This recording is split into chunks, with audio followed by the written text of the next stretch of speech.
Bismillahirrahmanirrahim. Assalamualaikum warahmatullahi wabarakatuh. Mengikuti dan mencontoh tuntunan Nabi SAW merupakan metode atau cara atau merupakan sistem yang paling mudah dan sederhana untuk memiliki akhlak yang mulia.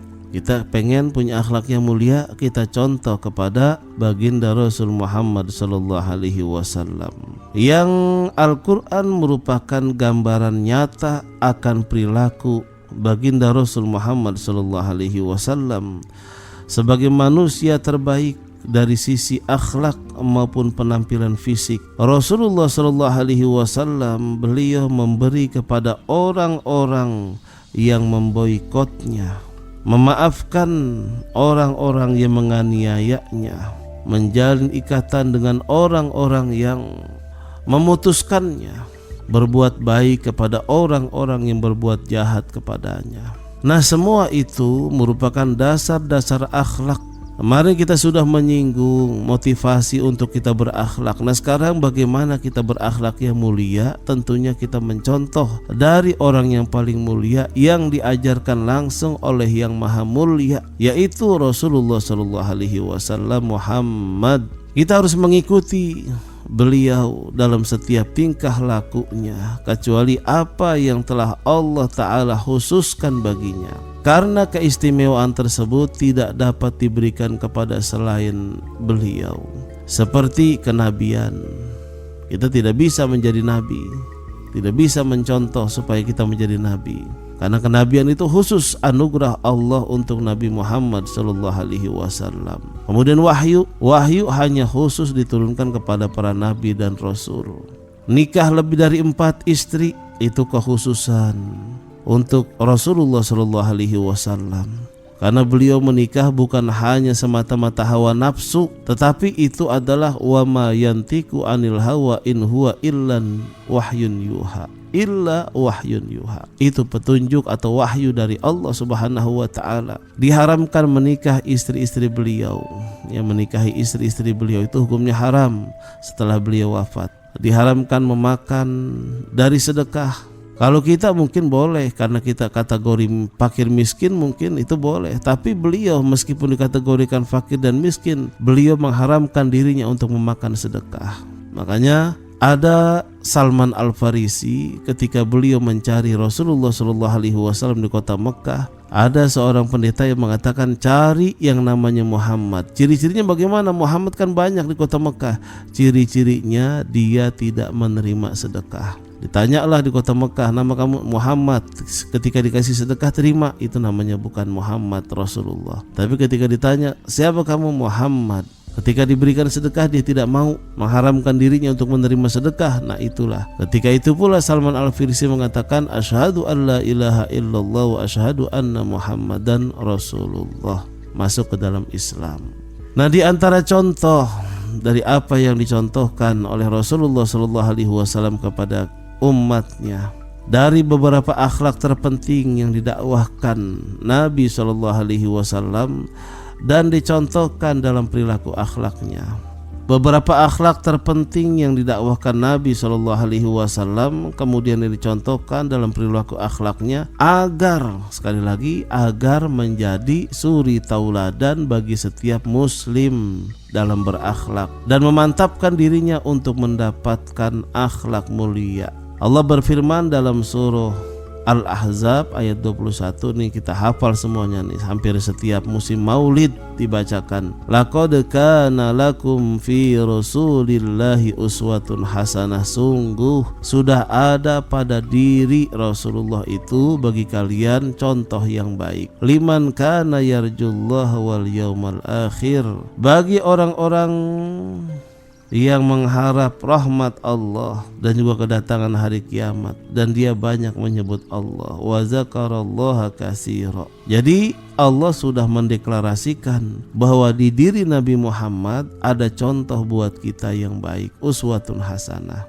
Dan tentunya motivasi tersebut khusus bagi orang yang ingin mengharapkan rahmat dari Allah. Jadi kalau kita mencontoh Rasulullah dengan akhlak-akhlak yang mulia, kita akan mendapat rahmat dari Allah dan juga rahmat pada hari kiamat nanti. Setelah itu merealisasikannya, salah satu akhlak yang mulia yang Rasulullah SAW sering contohkan adalah berzikir kepada Allah Subhanahu wa taala sebanyak-banyaknya. Ini di antara pemahaman sekilas ya. Kemudian ada juga Rasulullah SAW disinggung dalam Al-Quran dalam surah Al-A'raf ayat 199. Khudhil afwa wa'mur bil 'urf wa a'rid 'anil jahilin. Jadilah engkau seorang yang pemaaf dan suruhlah orang-orang mengerjakan yang ma'ruf serta berpalinglah daripada orang-orang yang bodoh. Wa a'rid 'anil jahilin. Al-A'raf 199. Jadi Rasulullah SAW seorang yang sangat pemaaf, sudah disakiti, kemudian belum dia minta maaf sudah dimaafin sama Rasulullah. Kemudian orang yang paling pertama wa'mur bil 'urf, menghidupkan amar ma'ruf nahi munkar. Kemudian orang yang paling pertama pula berpaling dari orang-orang jahiliyah. Nah sobatku, di antara keistimewaan akhlak Nabi SAW yang selanjutnya yaitu coba kita buka surah Al-Qalam ayat 4.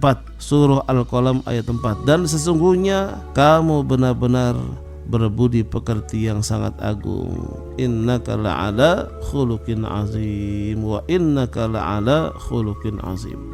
Ada juga hadis Rasulullah SAW dari Abdullah bin Amr radhiyallahu an, Nabi SAW bukanlah orang yang berkata kotor dan bukan orang yang suka berperilaku jelek. Inna min khiyarikum ahsanukum akhlaqan. Sesungguhnya orang yang terbaik di antara kalian, kata Rasulullah SAW, ialah yang terbaik akhlaknya. Yang terbaik akhlaknya. Ini hadis muttafaq alaih nih. Inna min khiyarikum ahsanukum akhlaqan. Ya.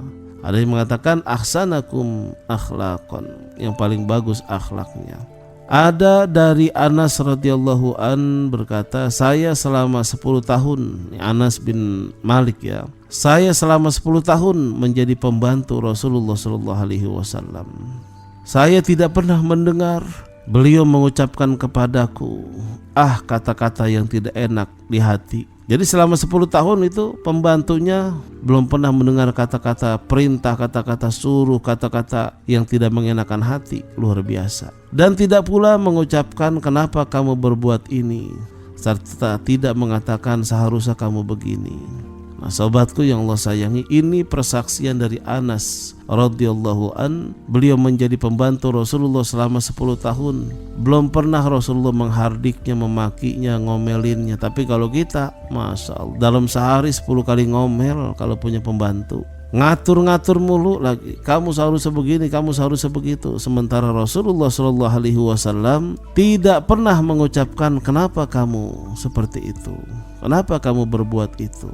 Bahkan beliau tidak pernah mengatakan seharusnya kamu begini dan begitu. Gak pernah tuh ngatur-ngatur begitu. Itu luar biasanya Rasulullah. Nah kita pun harus mencontohnya. Ini diantara contoh yang baik. Nanti kita akan lanjut nih. Contoh apa lagi yang baik dari baginda Rasulullah SAW sehingga kita bisa terapkan dalam kehidupan kita.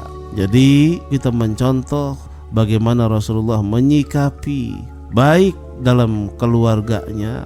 Ya, kita bisa bayangkan kalau sama pembantunya saja sudah sangat baik, apalagi sama anggota keluarga yang lain tentunya lebih sangat baik. Ini kita harus contoh. Berangkat dari keluarga yang sakinah mawaddah warahmah menjadi modal yang terkuat untuk membina masyarakat madani yang lebih luas, yang sampai kepada menegakkan baldatun thayyibatun wa rabbun ghafur. Insyaallah mudah-mudahan ada manfaatnya, bisa menambah kekuatan iman dan Islam kita. Kurang lebihnya dari saya Al-Fakir Haji Muhammad Amin. Mohon maaf, hadanallahu wa iyyakum ajma'in. Wassalamualaikum warahmatullahi wabarakatuh.